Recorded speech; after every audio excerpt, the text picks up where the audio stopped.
Bonjour tout le monde, moi c'est Billy Chrétien, je suis conseiller départemental écologiste avec mes collègues Caroline Carlier et Catherine Hervieux. Alors, excusez-moi, ça va être un petit peu improvisé.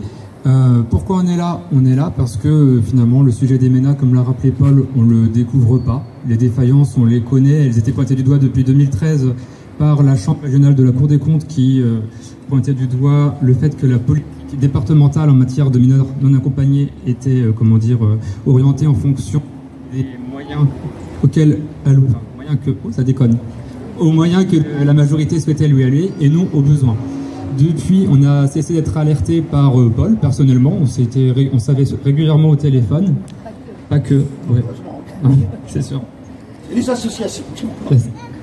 Et alors nous on est présents ici tout simplement parce qu'on soutient ce combat, on porte le même combat, c'est aussi dans nos valeurs. D'ailleurs je fais partie d'associations, et je ne suis pas le seul, qui sont également signataires de l'appel à manifester, enfin à rassemblement ce soir.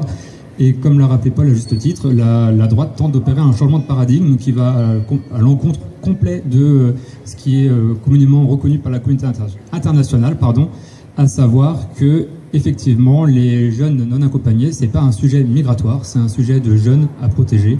Mais voilà, c'est tout ce que j'ai à dire. Je vais laisser la parole à mes collègues si vous veulent s'exprimer. Voilà, je vous remercie.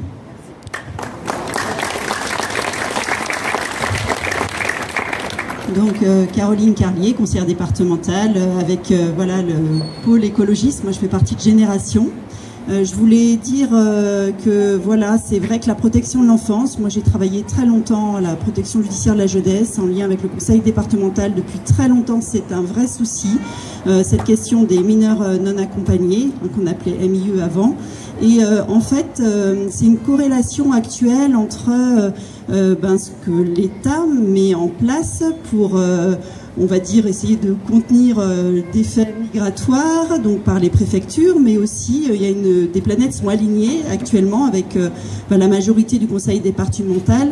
Et je peux vous dire qu'avec mes collègues de Côte d'Or, Terre d'avenir et donc toutes les unités les différentes sensibilités de gauche, on porte très fort ce combat au sein des instances. On n'est pas forcément très entendu, mais en tout cas, je pense que ces jeunes peuvent compter sur nous. Et puis, on trouvait que c'était une victoire, la loi Taquet, avec la question de la majorité pour poursuivre les accompagnements. On voit bien aussi les limites, même si il y a 1,5 million de par 3 décrets qui va tomber dans les caisses du département pour s'occuper de la protection de l'enfance et des jeunes majeurs, et 522 000 €, si mes sources sont bonnes, pour s'occuper des mineurs non accompagnés. Donc il y a des moyens, et nous on va continuer à le crier haut et fort. Vous pouvez compter sur nous.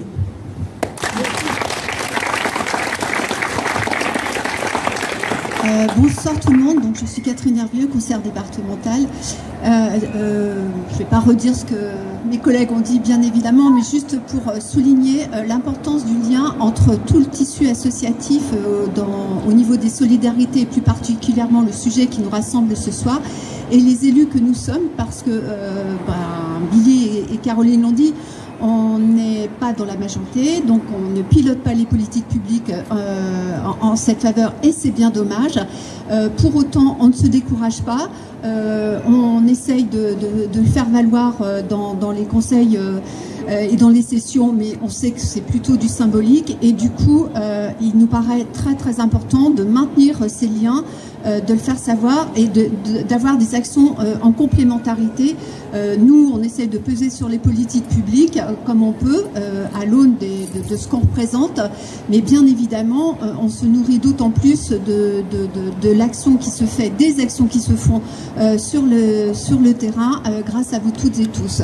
Donc, on va continuer, et c'est d'autant plus important que, comme l'a dit Paul, la question, la question des valeurs est en train de fuir de partout. On a l'impression que ce sont des digues qui sont en train d'être amoindries, d'être abaissées, et là-dessus, il faut vraiment qu'on se serre les coudes pour résister et remettre les enfants, la place des enfants, quels qu'ils soient, au cœur des politiques publiques concernant la protection. Ce sont des êtres en devenir qui doivent aussi préparer le futur de nos sociétés. Et Dieu sait si on a des défis à relever, et je pense notamment au changement climatique.